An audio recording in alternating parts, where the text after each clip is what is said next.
Peter, yes. It is such a pleasure to meet you at last. I've been looking Likewise all week.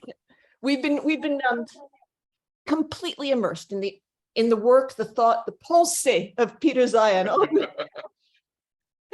And I think probably my readers know what your books say, or if they don't, they're not paying any attention.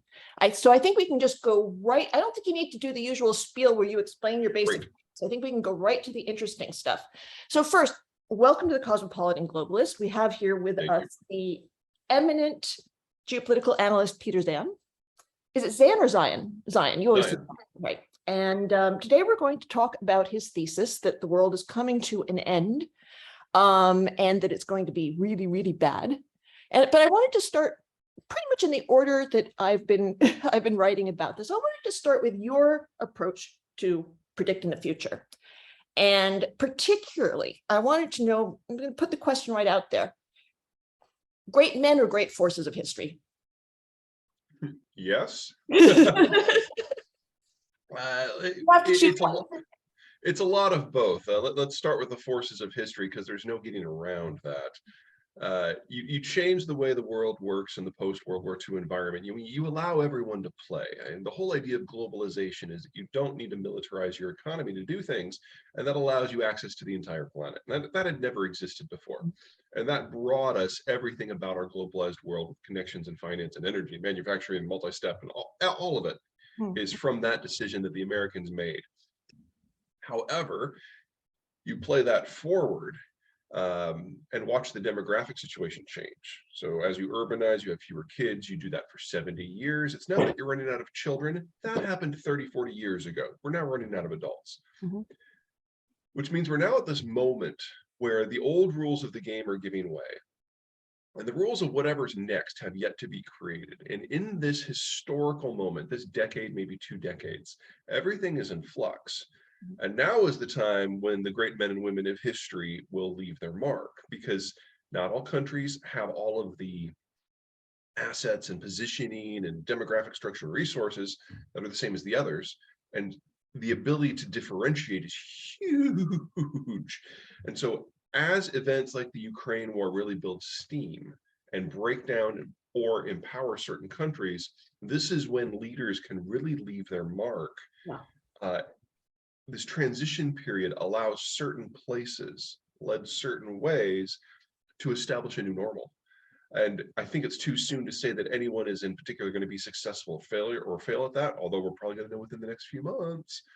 But I've got to say, the Biden administration has unimpressed me to this point, but now they're actually putting a few things in place that are likely to long outlast them. Whether that's good or bad, of course, where you are. What are you thinking of in particular?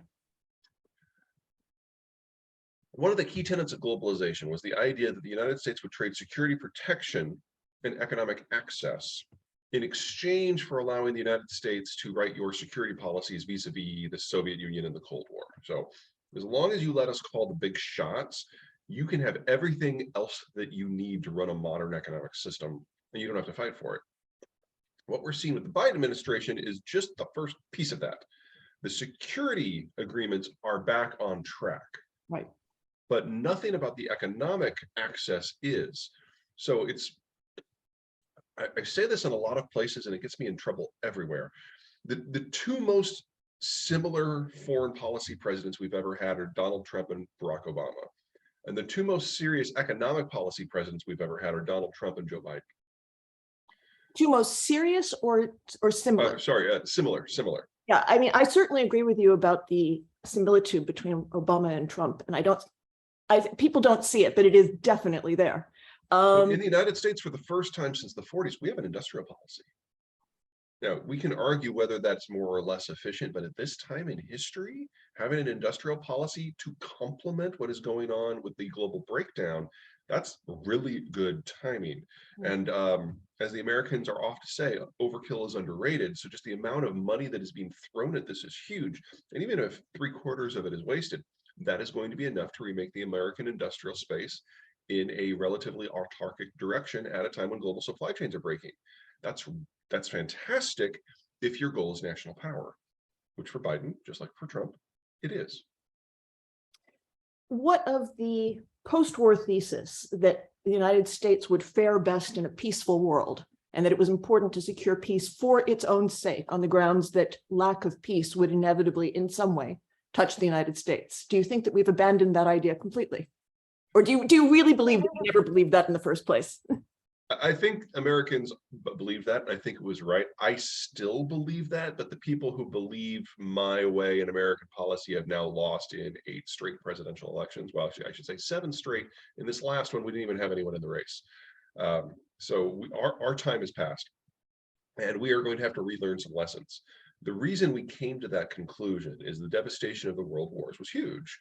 And while it didn't hurt the Americans nearly as much as it hurt the Asians and the Europeans, it was still a Syrian experience for us. Well, it's been 2 generations, and there are not a lot of people who are still alive who remember any aspect of that, certainly not in a personal, visceral way.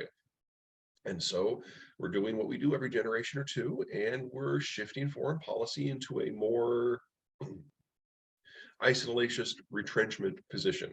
The Ukraine war at present hasn't ended that. I certainly agree that you can sense that there are no grandparents left telling people why our foreign policy should be the way it has been or the way it was after the Second World War. But do you not think that there are people who have studied it, the institutions are built to serve that it will continue in some form, just if nothing else, out of habit? I mean, you seem to have a United States that just drops off the face of the earth suddenly, right about now, and I don't see any indication that that's about to happen. Excuse me, there are a lot of people who believe that way. There are a lot of people who have been in position of powers who would like to see that continue. They were almost to a person Republicans, and now they're known as rhinos. So the institution that kind of held that institutional zeitgeist, the Republican Party, is not what it once was. That's not something that I'm personally particularly thrilled with. I mean, I'm not a Republican, I'm an independent. I'm at home nowhere. What's the best way to phrase this? If you look at the sort of progress that needs to be made incrementally in order to maintain this sort of system, there are kind of 2 overarching international institutions that really matter. The first is the World Trade Organization, to keep chugging along on that effort to keep trade open as much as possible. We haven't had a new WTO round since 2001, and that one failed.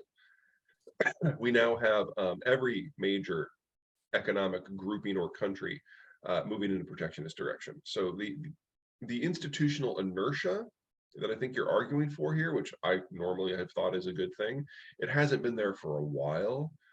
And with the exception of a couple of tactical trade deals that were renegotiated under Trump, which were not minor, we haven't had meaningful progress on the trade front since the W administration.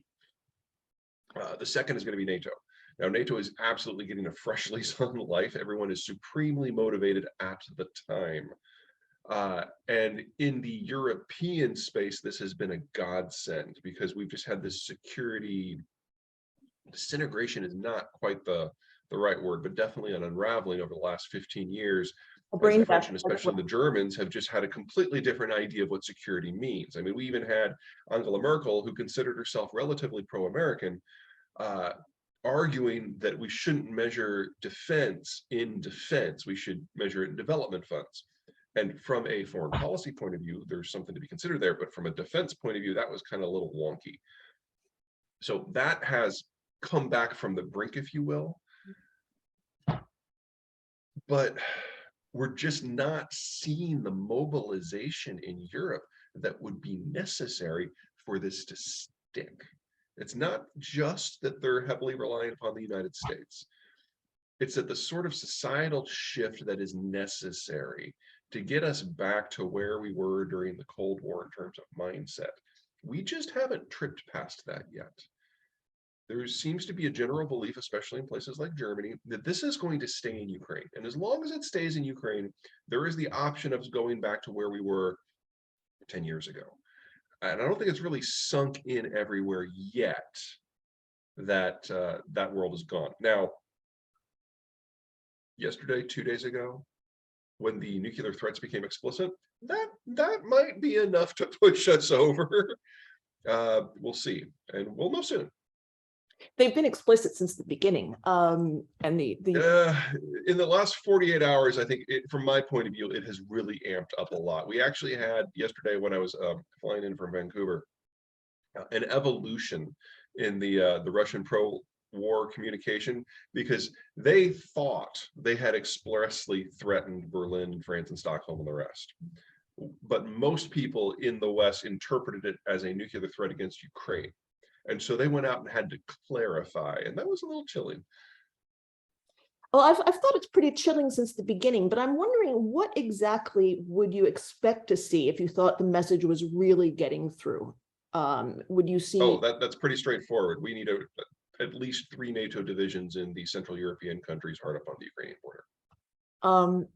If the goal is to really dissuade the Russians and to convince them that this is something where the West is one and the West is going to act and the West is not going to is going to be ready for whatever's after Ukraine, you have to have troops on the edge. Yeah, I agree. Do you think that our failure to put the troops there, or to insist that they be put there, is owed to a failure to appreciate the threat, or is it owed to well, what do you think is going on with the Biden administration?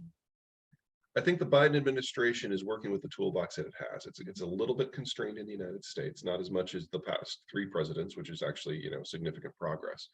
And I don't necessarily think that this is a failure of the Biden administration to act. It's a failure of capacity on the European side. There just aren't a lot of European countries that have forces that are even capable of deployment at this point. So the toolkit that we would have just reflexively reached for in the Cold War, we've bit by bit denigrated and demobilized that over the course of the last 30 years. Canada and Germany are probably the best 2 examples here. They've largely given the Ukrainians most of the equipment that they're capable of giving at this point, because they haven't really built out any of their military capacity since the Cold War ended. So if you want to go to that old conversation of security consumers versus security providers, they're absolutely on the consumer side at the moment. And the sort of build out that would be necessary to field troops in those 2 countries, if they started today, is at minimum a 6-month process. Well, we're now in month 7 of the war, and it still hasn't happened.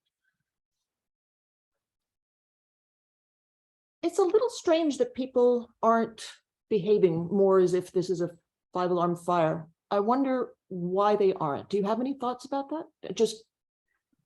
Well, let's take a page from the Spanish book. By the way, the Spanish have wildly overperformed in this. They're not a border state, and they've sent a huge amount of help to the Ukrainians. The way the Spanish look at this is that security is something that the Americans take care of. Now, that means that you can play fast and loose with the international politics and let the Americans pay the price, and that's fun. But at the end of the day, they are a peripheral economy at the far western end of Europe, and if something really does go wrong, the Americans will be there. And there's a degree of trust and belief in that statement. That permeates throughout Europe. The thing is, we've had 20 years of the war on terror. We had the war in Iraq that, regardless of whether you thought it was a good idea or a bad idea, the Americans were not exactly thrilled with how the Allies stepped up. Now, we all agree that the Russians are a problem and the Americans are now stepping up, but there's certainly, it's not all water under the bridge. Right. So when the institution is weaker, when the recent record of collaboration is weaker, and 6 months on, aside from a substantial, admittedly substantial amount of weapons transfers to the Ukrainians, no one's really changing anything. They're just waiting for the Americans to act, and the Americans are still in their rest, recuperate, rearm, retrain cycle after the wars on terror. This is something that doesn't necessarily resonate well in Washington. Now, on a foreign policy point of view, the United States is probably more united than at any time since 2002, which, considering where our politics have been, wow, thank you, Vladimir Putin, we kind of needed that. But it's going to take time to build out the stuff that we need. The Russians are clearly seeing this with their military deployments, but the same applies to us. Yeah. What happens if Trump is elected again? I'm not going to make a prediction on that at this point. The belief in Moscow was that if we had a second Trump administration instead of a Biden administration, that in the first year he was going to functionally withdraw the United States from NATO, and he could just walk in Ukraine and take whatever he wanted. It wasn't until that didn't go that direction and the javelins started ending up on the front line that the Russians felt they needed to move.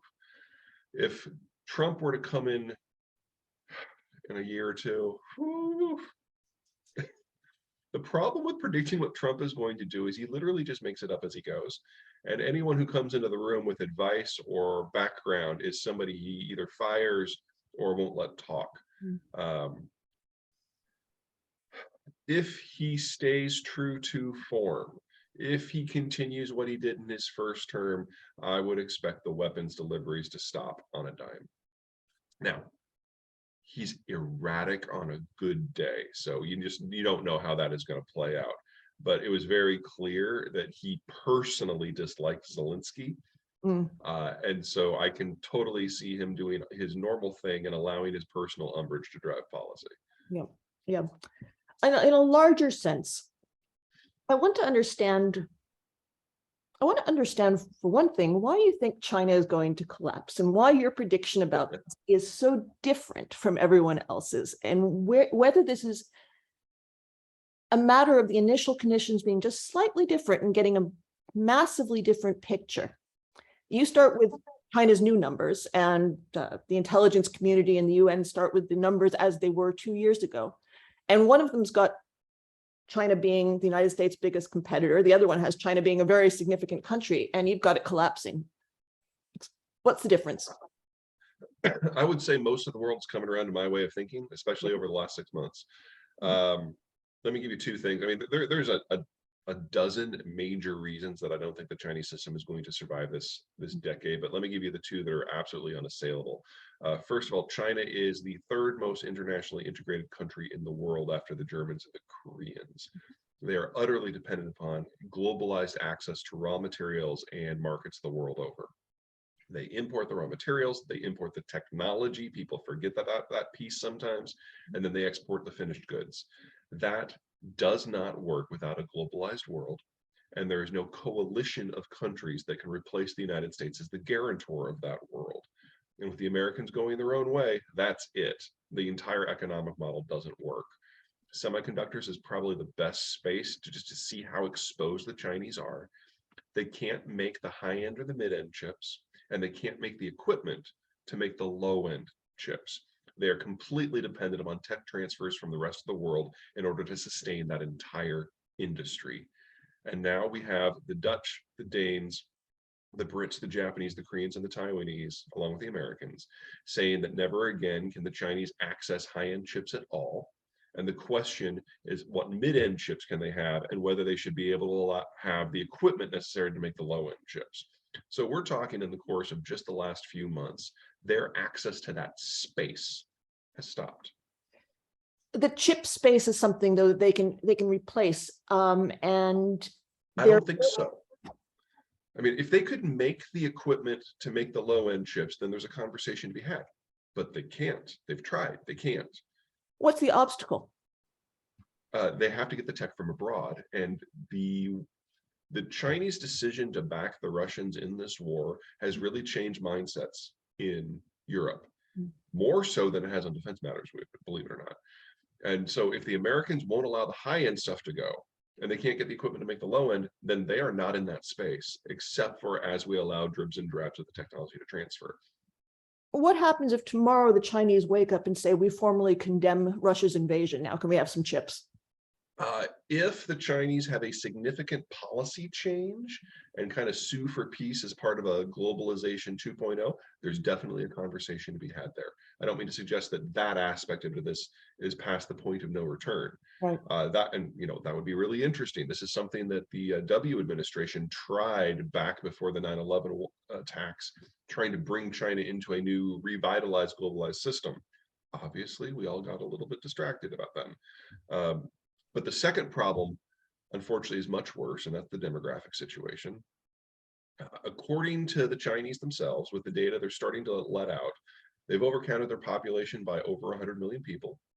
All of those overcounts were people who would have been born since the one-child policy has been adopted. which was 40 years ago, so people 40 and under. And they were already looking at one of the fastest drop-offs in terms of birth rate in human history. You need 2.1 births per woman to maintain your population. In their metro centers, they're now below 0.7. I mean, this is faster than the Korean drop-off, and they haven't developed nearly as much as the Koreans have. So if these numbers are true, they're going to lose almost 2 Americas of population in just the next 30 years. And the average age will be older than the Japanese are now. This is not something, we don't even have a model that we might be able to throw this against. You're sure that this is a bad thing, but we don't even have a model. How do we know what happens when something like that happens? Well, if you're talking about a population that drops by almost half in 30 years and the people that are left are in their 50s and 60s, I don't see how that can function.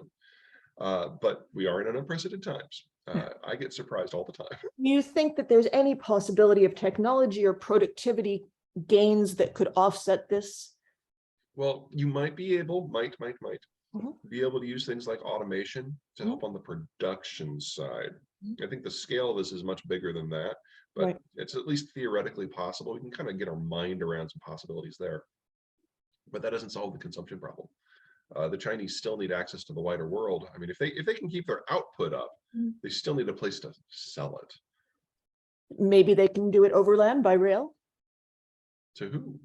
To Europe. I mean, Europe is, over the next 30 years, Europe demographically is going to. They only have to get their stuff to sub-Saharan Africa and keep the economy in sub-Saharan Africa reasonably robust. That's all they have to do, right? If the Africans experience Korean-style growth for the next 30 years, it doesn't even take them a quarter of the way of where they would need to do to be able to sustain that level of consumption. So you're really thinking the only market that could keep China afloat is the United States? It's the only one of size, certainly. So and the United States is kind of done with that. We have all the leverage in this relationship. Why aren't we putting the screws on them to say, we really need your help here with Russia? Well, one, we're not all that organized. And two, the industrial policy at this point is only a few months old. Now, is it theoretically possible that the United States will force some sort of second phase globalization on the world? Yes, but what made globalization one work is most of the world was devastated. And not only was the American deal good, it was really the only one on the table. I don't think there's a belief at this point that the United States is willing to go that far or cut to the bone that much on economic matters in order to get its way. The American political system really is in a period of retrenchment, regardless of what happens with Biden and Trump. And the degree of leadership that would require and the degree of acceptance that the rest of the world would have to generate, I don't think that's on deck. Well, if you were able to sit down, say you were an American diplomat, and put these facts before the Chinese, I'm sure they would sound very persuasive. So I don't think it really requires sort of it's not really, it's right there. We don't have to do anything to change the situation.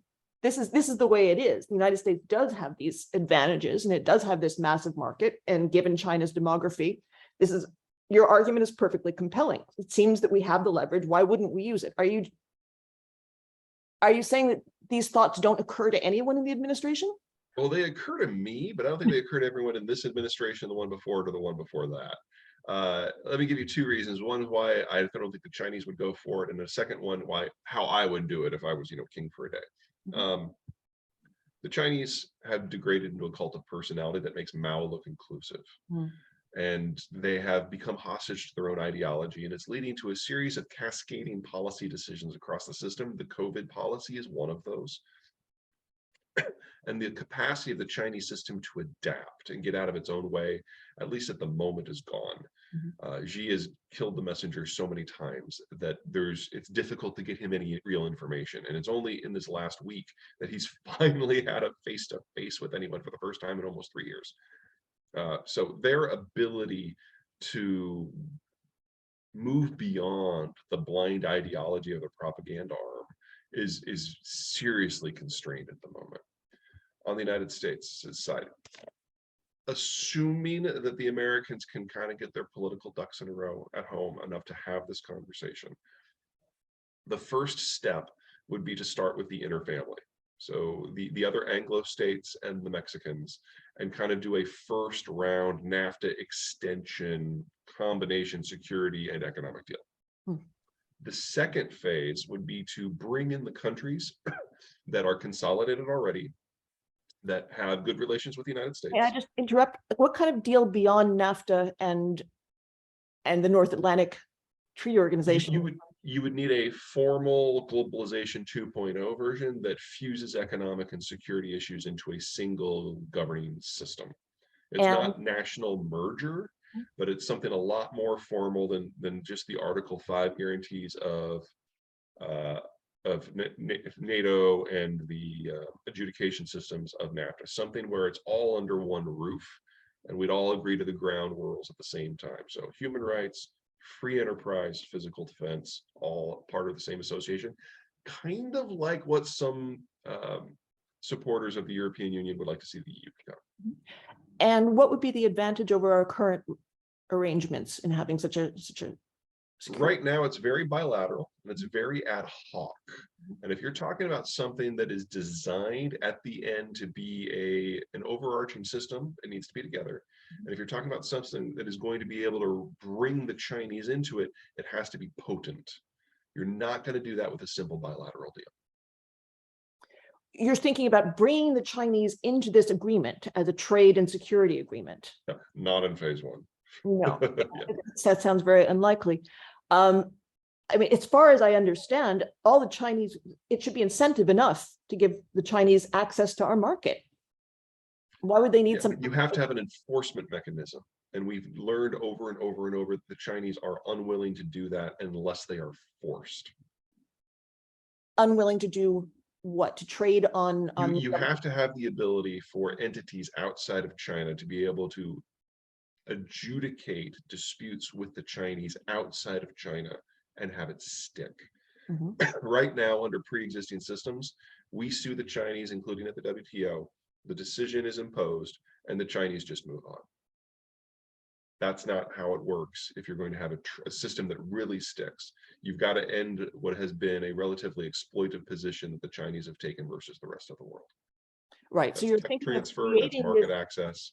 You're creating the security and trade nut in order to create the institutions, which then would discipline the Chinese. That seems a somewhat inefficient way of getting to the point you want, which is for the Chinese to say, yes, we want to continue to have access to your market. No, we're not going to continue to call Russia our little brother. I'm not sure I'm following here. The system we have had for the last 25 years, the Chinese have been able to take advantage of it. And that's part of the problem, because they're able to hollow out the economies of a lot of the less developed countries. At the same time, they're able to hollow out the manufacturing base of the more advanced economies. And in exchange, the rest of the world has gotten cheap goods, and that's about it. And that's one of the reasons why we've had this independent Chinese rise. They've basically been able to transfer parts of the global system because of the lack of institutions to the Chinese system. And that is what has undermined everything else. That's what's got to stop. I don't think they've done that, though, because they're breaking the rules. They've done that because they've been able They're to exploiting the rules or yeah, lack thereof. Not necessarily. I don't see how enforcing rules on, for example, intellectual property would change that general trajectory. Generally, the Chinese can compete on cheap labor. I mean, I suppose we could insist So they that can't anymore, but they've been able to this point. Yes. So this, I mean, with this change, they're not going to be able to do that anyway. Yeah, I mean, well, like I said, I'm not sure there's any policy change that can save the Chinese at this point. But if the United States is going to go back into a position of de facto subsidizing a lot of the world, the baseline understandings have to evolve. And part of that means getting institutions in place that the United States maybe doesn't control, but certainly heavily influences, that are enforceable. So suppose you sit down and you're in front of the Chinese ambassador and you say, look, here's the way it is. If you can't sell your goods to the American market, you collapse completely. All we want is for you to stop stealing our intellectual property, and we're going to create a special court to adjudicate this. Are you willing to accept the decisions of this court? What do you think they would say? Well, I dare say the United States is going to have a long list of things that go beyond IP Yeah, stop stealing uh, our property and stop using slave labor and open your market in all economic sectors and stop intimidating your neighbors. And it would be the end of the CCP in its current form. well, if you're right, the alternative for China is total collapse. Yeah. Do you think they understand that? I think most of the people who were making that argument have been removed from government. That was part of the purges. Right. Well, that makes things a little more difficult from the negotiating point of view, which again, kind of brings us back to human beings as opposed to People forces. are the worst. I know, they just, you never know what they're going to do.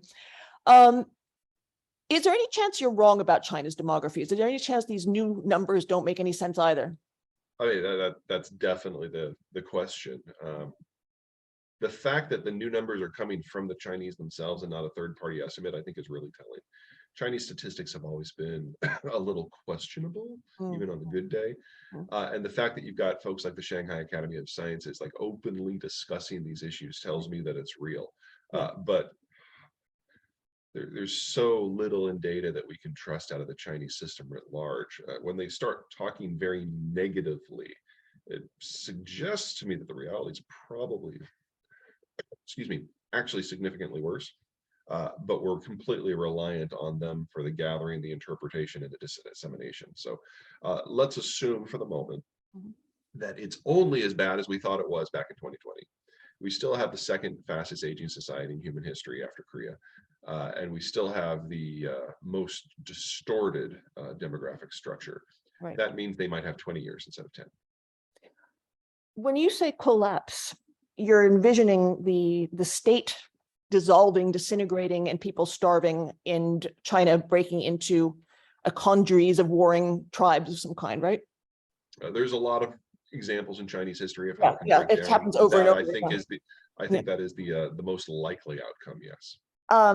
It doesn't seem to me from reading any document produced by any of the foreign policy or intelligence organs of our government that this is high on their list of anticipated scenarios. Is this just because it takes them a while to catch up with the new numbers, or is there some reason that they cannot entertain this speculation? I think it's both. Excuse me, sorry, I definitely caught something on the plane yesterday. Oh, I'm so glad there's ocean between us. I took a COVID test already this morning. I'm negative on that, but I think a little bit everything else. You can take a little bit to show it. Yeah, I know. Anyway, so first, the data is new and it is not completed vetted and it's not completely released. So it's difficult to make long-term projections, especially when you're looking at it from a government point of view, until you know what you're working with. So I understand that completely. I don't begrudge them at all. The second one is a little less equilibrium. One of the many outcomes of the war on terror is a lot of our long-term intelligence efforts dissolved. Yeah. We've spent 20 years trying to figure out what side of the door the hinges were on this or that building in Fallujah. And so we stopped really paying attention to what's happening over the horizon with longer-term economic trends. You do that for 20 years and you lose the capacity. So one of the things that I am working with the US government on is, at least providing a sounding board, even if they disagree with everything I have to say, which a lot of them do. There aren't a lot of people in the United States that are even thinking 10, 15, 20 years out. And so kind of a show and tell sort of situation has evolved. When you say go on. The institution that maintains the most overall capacity for thinking is by far the Department of Defense. And for them, China is the boogeyman. That is the justifier for their budget. And so when I come in and say, yeah, they're not going to be there in 10 years, you're probably preparing for the wrong foe. They just kind of have a minor freak out because this has become how they go to Congress to justify their existence at the moment. Now, I see lots of things that the United States military is going to be needed for. So I don't take this too seriously. But when I see weapon systems being developed for a very specific conflict that I don't think is ever going to happen, I do question them as to whether that is the best use of their time and the resources. But this is an organization of millions of people, and they need to keep the base story very straightforward for Congress, because Congress does not deal with complexity well. And so China, China, China, China, China is the way they do that. Well, the argument you're making isn't a really advanced one. You're saying there just aren't going to be enough people. They're too old. And the second you actually look at those numbers, you think, yeah, there's something to that. So what you're describing is an organization with 1 million people in which no one is saying, are you sure that we're directing all this to the right place? It sounds like a brontosaurus, massive body, no brain. Could it really be working like that? Could that really be the way the US works these days? Isn't there anyone who's... I would argue that any large institution is going to have at least some elements of that. So yes, and I don't mean to say this to insult the intelligence of the folks at DoD, far from it. They're coming out of a weird conflict where they were fighting brush fire wars and occupation conflicts for 20 years. They're now getting back into the general theme of great power competition. This is a good thing. I just think they're looking at the wrong time frame at the wrong country. That's all. Can you, you didn't mention this in any of your books, and I'm just curious to know if you can explain the way we left Afghanistan, if you have some insight into what we were thinking. Oh, it's really not that sophisticated. I mean, obviously it wasn't done the best, but it's a landlocked country with poor infrastructure, and the only way we could access it was through other countries that we don't trust, Pakistan and Russia primarily. So with the setting up of institutions there was never going to work. The Afghan government that we tried to create was always going to fall. The question was how soon. Now, I don't think anyone saw it coming in 6.5 minutes, but I don't think anyone thought it was going to last more than a year. And so was it ugly when we pulled out and it just dissolved? Yeah, but some version of that was always going to happen, and we had known that for 20 years. And that's one of the reasons why we were there for 20 years, is no president wanted to be there when the Band-Aid was ripped off, because they knew it was going to be an embarrassment the next day or the next month or the next year. So I actually am one of the handful of people who think that Biden absolutely did the right thing and absolutely the wrong way and just cut the cord, because this is something we were never going to be able to save. Now, could some things tactically have been done differently in the last few days, weeks? Maybe, but it was always going to lead with a collapse and an embarrassment. Now, the rest of the world fell into 2 general categories. On category number 1, you had people who wished the Biden administration specifically, or Americans in general, ill will. And they saw this as American weakness. And that's one of the reasons that Putin felt that he could move, because he thought the Americans would be distracted and incapable for months, if not years. The second category were the allies that actually cooperate strongly with the United States, especially countries like Taiwan or Poland, who are like, oh, thank God, the Americans are finally done with that adventure and they can actually focus on real things now. And that juxtaposition is part of the explanation for why we've seen the rally and some of the mistakes in terms of the Western allies. There's a lot of horror among our allies too, though. Oh yeah, I mean, no one wanted to see your security guarantor be publicly humiliated. Right. However, what disintegrated was not the American position. That was being abandoned. That was something different. What was disintegrating was the Afghan system. And now that the Afghan system is broken beyond any hope of repair, and the Americans have been completely disabused of any motion that they could have ever made the place look like Wisconsin, we're actually focusing on real places now. And so for the allies who are willing to look at this from the big picture, this has been an unalloyed net gain. What do you think Biden is thinking with respect to Ukraine right now? Why isn't the pace of weapons transfers as fast as it could conceivably be? It seems to me you want to do this as quickly as possible. There's no point in drawing this out. What do you think is the thinking? Is it that we just don't have them? Is it that he's worried about triggering Putin's sense of that he's in an existential predicament, which he is, but I think it's both. So let's start with the red line issue. The Russians have made a number of red lines that have been very Obama-esque. They have not reinforced. And so we're doing the bit by bit, upping the ante in terms of volume, in terms of training, in terms of equipment quality, to make sure that we are under that red line. When the failed assault on Kiev, when it became obvious that the Russians were completely incapable of doing that, everyone got really excited in the United States, especially in DoD, until they thought about it. And now they realize that the Russians see this as an existential war for their survival, and they're right. But they're completely incapable of modern warfare. So if we have a direct NATO fight, we know that they will be obliterated, and we will know that nukes are their only recourse. So we have to keep the conflict level below a point where that direct fight can happen. So the Ukrainians have to do this themselves. You have to train the Ukrainians on the equipment. So we started with the javelins, we started with the stingers, things that you can carry on your back and fire with minimal training. And bit by bit, we have increased the sophistication of the weapons as they can prove to absorb it. We now have tens of thousands of Ukrainians training in NATO countries on more advanced stuff. They're very We studies. built the pipeline, and it's getting better every day. And we're now, excuse me, we're now in a situation in parts of Eastern Ukraine where the Ukrainians have a numbers, training, and equipment advantage. Now, does that mean the Kharkiv offensive can be repeated the 20 times it's necessary to push the Russians out? I think it's too soon to make that conclusion. But we are seeing Ukrainians now with more and better and more accurate artillery support in some of these duels, where just 2 months ago they were outnumbered 5-1 and they were out artillery 10-1. That's changed. So I think the pace here, even if you're going back to like World War II speeds, this is pretty quick. Now, you initially thought that Kiev was going to fall within a few 6 days. months. How do you? Well, actually, I said Kiev probably within a month to 3, and all of Ukraine 3 to 6. Where were you? What would you look at in retrospect if you wanted to predict what has actually happened? Where do you think the prognostication went wrong? Well, oh my God, that's a long conversation, but we'll do our best. Okay, let me start out by saying it wasn't just me. I was probably one of the more optimistic people out there that the Ukrainians would be able to hold out for a few months.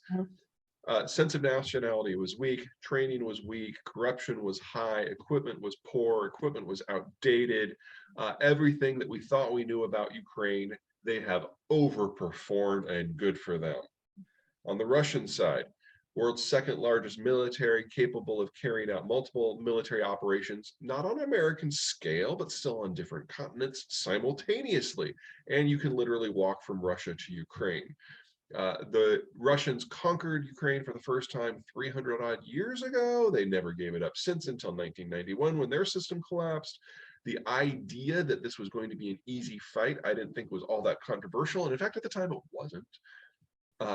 And they were able to capture the Crimea without firing a single shot just 8 years ago. So that was kind of the baseline understanding. We now have a much better appreciation of the degree of rot in the post-Soviet system.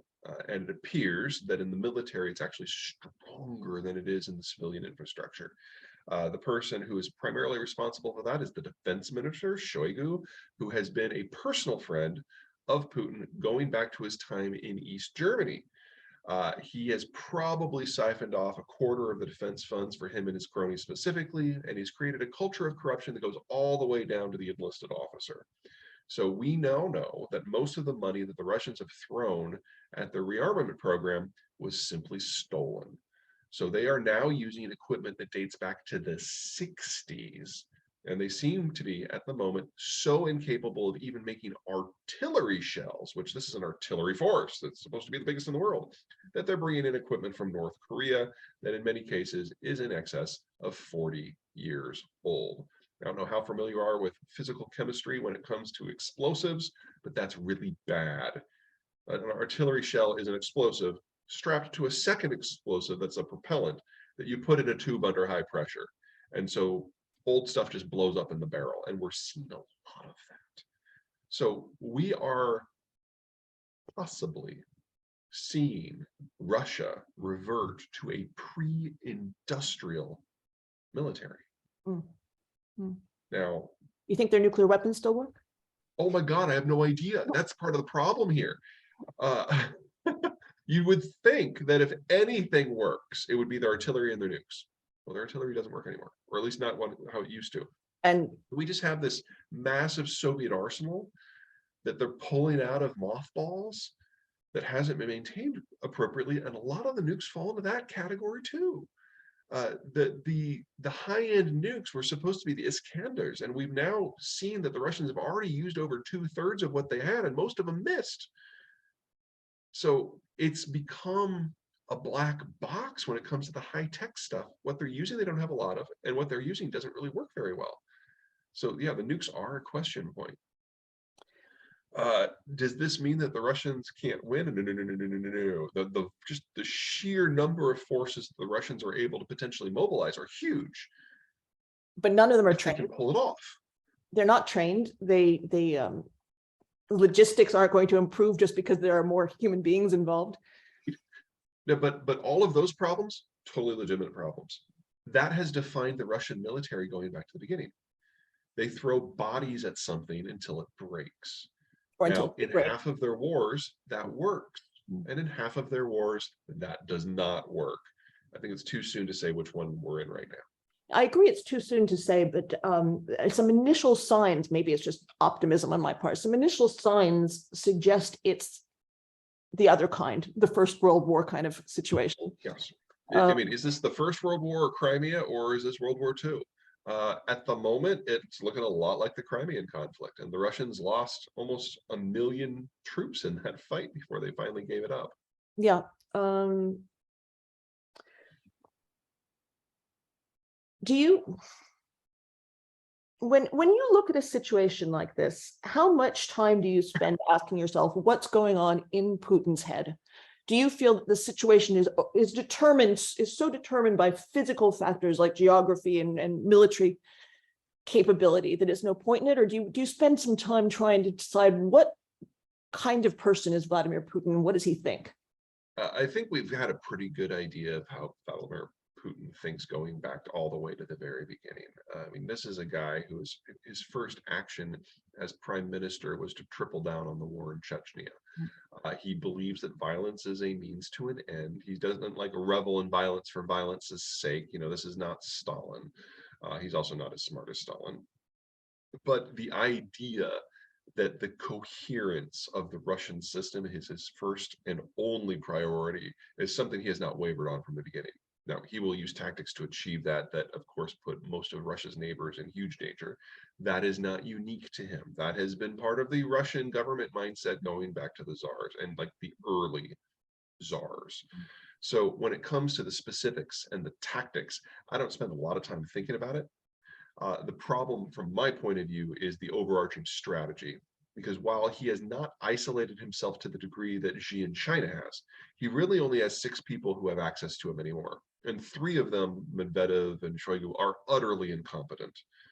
That only leaves 3 people. Who are the 3 people who you think have access to him? Igor Sechin, who is the chairman of Rosneft, who is, you know, energy and influence. Patrushev, who is the ideologue. And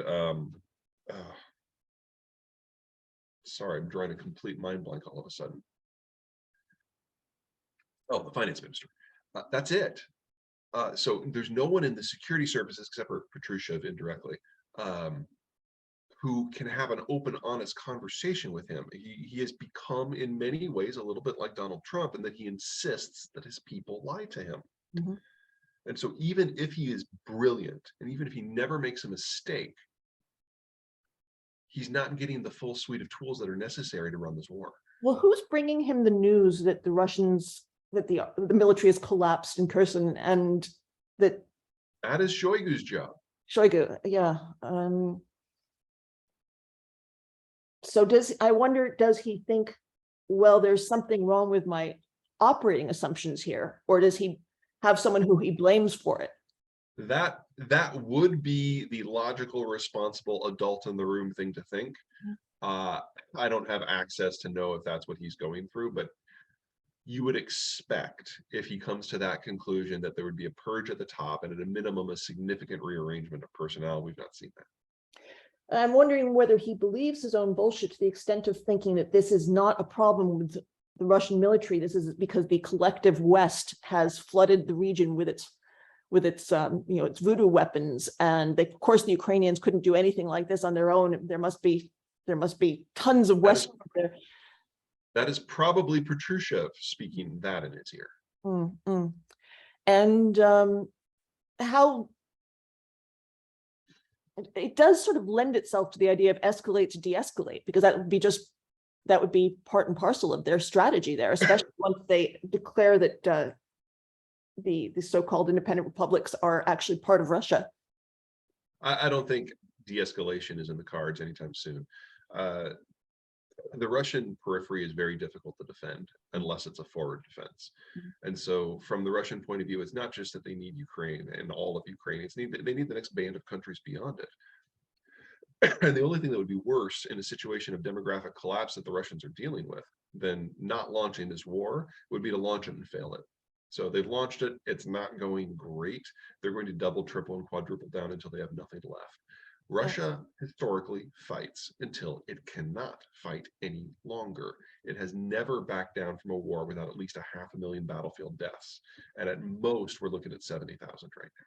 So, all right, so if you're the American president, what do you do? How do you handle it? You know, I have not been a fan of the last five guys in the White House. I got to say that on this topic, I think Biden has hit it about right. You rally the allies as much as possible. You put delicate but unending pressure on the country that matters the most, Germany, to embarrass it until it, at a minimum, accedes, and the Germans are acceding. You would like them to become more involved, but I think Biden is old enough that he has a good enough reading on German history that you don't want to push him too far, because that is a different problem. And you, bit by bit, increase the flow, increase the training, and whatever absorptive capacity the Ukrainian forces have, you fill it as soon as you can. And I think that's what they're doing. So if we're saying that Biden has, I agree with you, who has handled the biggest foreign policy crisis at least since the Cold War, possibly since the Second World War, with reasonable aplomb, this is a very solid endorsement for Biden actually. There are a lot of other things the Biden administration are doing that I just think is bat stupid. But on this one, yes. Well, doesn't sound like an America that's checking out. It actually sounds as if there's just some sort of reserve, some sort of residual capacity to handle this. But it looks different. The whole idea of globalization was that security and economics were in a bit of a package. All we're seeing right now with the Biden administration is the security aspect. All the trade sanctions from Trump are not just still in place, they've been doubled down on, they've been institutionalized. With the exception of the dispute between the EU and the US on Airbus, all of those trade disputes are still there too. So I just realized that I don't even have my name on it. You're not talking here about a globalized world. You're talking about a unipolar security arrangement where the United States holds almost all of the cards and makes all of the decisions and goes its own way on economic issues. If in many ways for the rest of the world, that is potentially even worse than an America that is simply checked out. Is the EU actually putting any pressure on the US to bring down the protectionist barriers? Well, of course, the Commission is doing what the Commission does in negotiating it, but they're not getting any traction whatsoever. And there has not been a huge amount of political capital spent by any of the capitals of the member states to do it at all. The two countries that matter the most, of course, in that would be Berlin and Paris. Paris is functionally comfortable with a degree of economic nationalism because that's their standard operating procedure. And the Germans may have taken a different position, but remember, this government only started in January and the war started in February, so they've been a little bit occupied. The country that we would normally turn to if our goal was to de-escalate the trade tensions would have been the UK, but with Brexit, that's gone. Yeah, that just leaves the Dutch, and the Dutch don't have the leverage that is necessary to force the rest of the EU to pick up a topic, much less run with it. Do you think that the Biden administration seriously intends to keep these barriers up, or is it just a matter of had gotten around to taking them down? No, they've been codified. Like I said, Trump and Biden from an economic point of view are very similar. They're both economic nationalists. This is the new normal for American policy. I wonder. I don't know.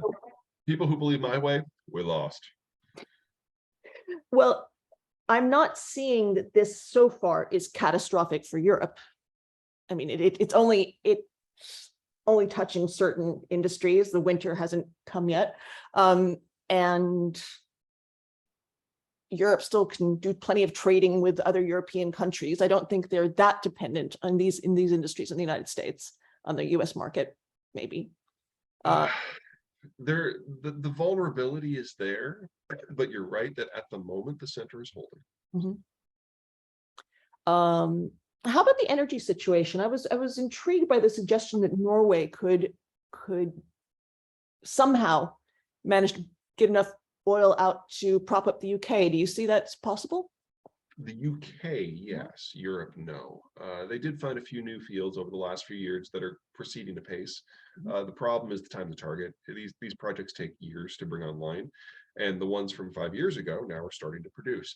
So you can get incremental increases, and if you double investment, which is probably what we're going to be seeing over the next 5 years, you can see that those flows continue and even enlarge.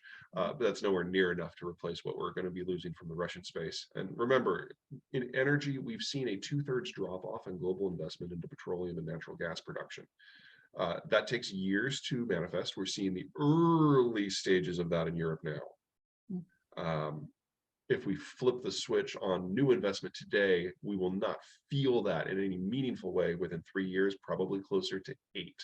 So the drop off that we've seen in global supplies from the Ukraine war, this is just the very beginning of a decade transition. What would the US have to do to replace the missing fossil fuels in Europe? The United States, the primary issue for Europe is not going to be oil, it's going to be gas. Now, the United States is in a glutted natural gas system historically because of the shale revolution, but we've increased our demand for natural gas by half over the last 15 years to absorb it all. That's one of the reasons why natural gas prices are higher in the United States than they've been for a long time. If you start talking about sending another 15, 20 BCM of natural gas to Europe, which is the scale that we would need to do to make a difference, that would almost unify European and American natural gas prices, and that is not on the table. Just the build out of the infrastructure in order to avoid that sort of price increase in the United States, which would be completely politically unsustainable, is not something we can do in less than a decade. I'm not sure I fully understand why it would send prices skyrocketing like that. I mean, fungible commodity. Natural gas, anytime you've got an inelastic commodity market like natural gas, where, you know, if you get 90% of it, 10% of you is screwed and you have to decide what to shut down. You take pricing from the marginal supplier and the marginal demand point. And in the case of Europe, they've lost one of their baseline suppliers in the Russians, and they're replacing it with all marginal suppliers. So any individual one of these marginal suppliers now is setting the price, and that's why you're seeing natural gas prices that are 5 to 10 times what they were just in January. In the United States, our baseline material supplier was so huge, it was waste gas coming out of the shale fields, that we traditionally, for the last 15, has it been 15? Since 2007? Yeah, 15 years. We've had natural gas in the $2 to $4 range, when in Europe it's been in the $5 to $10 range. Right. You guys are now dealing with 70. We are now dealing with 9, because we are becoming a marginal supplier to the European market. For us to become a baseline supplier just takes more than we have without a massive price exposure or a massive infrastructure build out that you don't do in 2 or 3 years. So basically the way it's working now is we are practicing a form of gas autarky. A bit, yeah. Yeah, that's interesting. Because I've been wondering why we haven't been trying to compensate for that to hold the alliance together, but it sounds as if there's really good economic reasons not to. Yeah, you can't replace this big of a supplier in a short period of time unless you are willing to consider other forms of fuels at large scale. So really the solution, if that's the right phrase here, is at least a 2 to 3 year build out of coal and nuclear across the entire continent. Well, the solution is nuclear. The solution to all of it is nuclear. Well, nuclear is great for electricity, but natural gas is not just for electricity, it's also an industrial input. It is the base of the entire German economic model. Right, petroleum, chemicals. Unless you can find a way to bring it in at low cost. And I don't see how that's even physically possible, much less theoretically. I'm sorry, I don't see how it's theoretically possible, much less physically. We are talking about the end of the German economic model over the next 12 months. That will have its own series of consequences. Yeah, downstream everywhere in Europe. In the United States, one thing that you don't really spend much time dwelling on, perhaps because it's just too depressing, is the United States political dysfunction. And I'm wondering to what extent it looks to you so politically dysfunctional as to some ways, make your prediction about the United States less rosy. Can we that's pretty kind of political hyperpower, political and economic hyperpower without a functional government? Sure. So in many ways, culturally, the United States is very well adapted to change, and that keeps our economic transitions constantly adjusting. So we don't usually have these big shakeouts like you will have in Europe. But politics, we do the opposite way. We don't have party lists. You don't vote for a party in the United States. You vote for a specific candidate who is running in a specific district to represent a specific set of constituents, and they need one more vote than whoever comes in second. That means our parties are relatively weak, but the individuals within our parties are relatively strong. And that manifests as a series of factions within each individual party. And those factions rise and fall based on shifts in demographics and technology and economic exposure.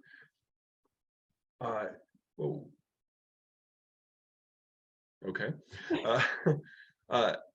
Which means that every once in a while, the factions don't just rise and fall within the party, they jump ship, or new factions rise or factions die. In the last 30 years, we have had the rise of globalization and the fall of globalization, the rise of China, now the falling of China, the rise of the baby boomers, now the retirement of the baby boomers, the information revolution, social media. It makes sense that the factions are going to be moving around a lot right now. Every time that happens, America looks like it's about to fall apart. But all it is politics reshuffling into a new form that's more stable and appropriate for the age that we're actually in. This is the 7th time that we have done this. I have no doubt that we will get through it, but damn, it is an awkward experience. And if you look back to the times that we've done this before, say the 1920s, the fall of the Whigs, or the rise of the Democratic Republicans, it always looks like it's the end because it is the end of the party system, but then a new party system comes out. So I'm not to the point yet where I feel confident enough to predict what the new party structure is going to look like.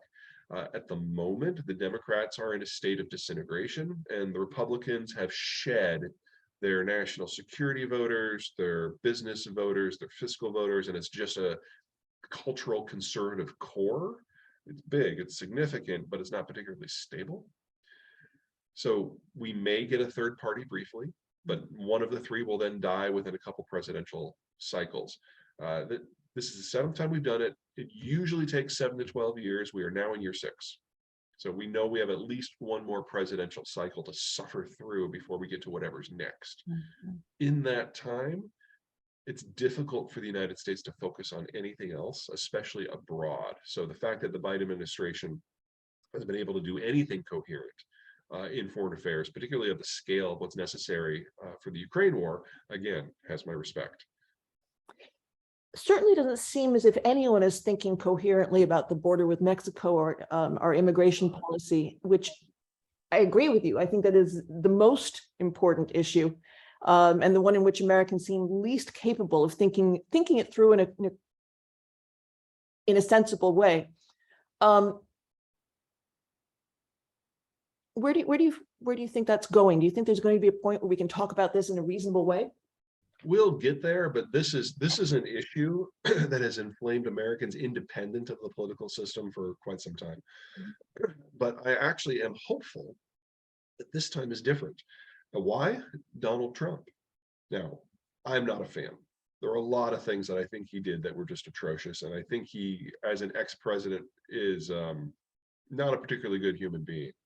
However, one of his seminal achievements, not just economically, strategically, or as president, but for American culture, was the renegotiation of the NAFTA Accords and the redefinition within the American political right of the role that Mexicans play in the United States. What most people forget in the United States and abroad is that Mexicans are social conservatives, and they are rapidly moving over to Trump's interpretation of the Republican Party, which means that in the American right, Mexicans are now part of the family. And that change in identity is hard to do, but Trump made it happen. So when people are looking at the border now, there is a recognition in the United States that Mexico is not part of the problem here, that these are Central Americans and they're not part of the family. And, you know, that's its own issue and its own problems. But when you have the group in the United States that has been the most opposed to migration, suddenly thinking of Mexicans as normal people, that's a big step forward culturally. And that's where we are now. I see what you mean. I see what you mean. All right, now, final words on political forecasting in general. How well can you do it, and what do you need to know to be able to do it? Political forecasting is hard, and so, yeah, excuse me. I try not to do very much of it. I do geopolitics. I deal with issues where the baseline materials and the baseline information hasn't changed in decades and sometimes centuries, sometimes millennia. And so there's a pattern to follow. And you know that infrastructure is going to be easier to build in flat areas than mountains. You know that water transport is going to be more efficient than land transport. And you basically build a map. And then you look at other maps. And you use that to kind of suss out what has to happen. The hard part of geopolitical forecasting is figuring out when it is going to happen. So the rise of the United States, easy. Disintegration of the European Union, easy. Is it going to happen this year? Hard.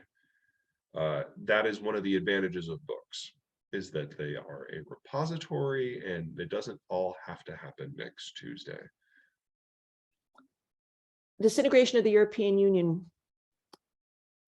Why do you think it's inevitable? Well, let's start with the demographic situation. Every country in Europe has aged past the point of demographic reconstitution, with a few exceptions. France is at the top of that list.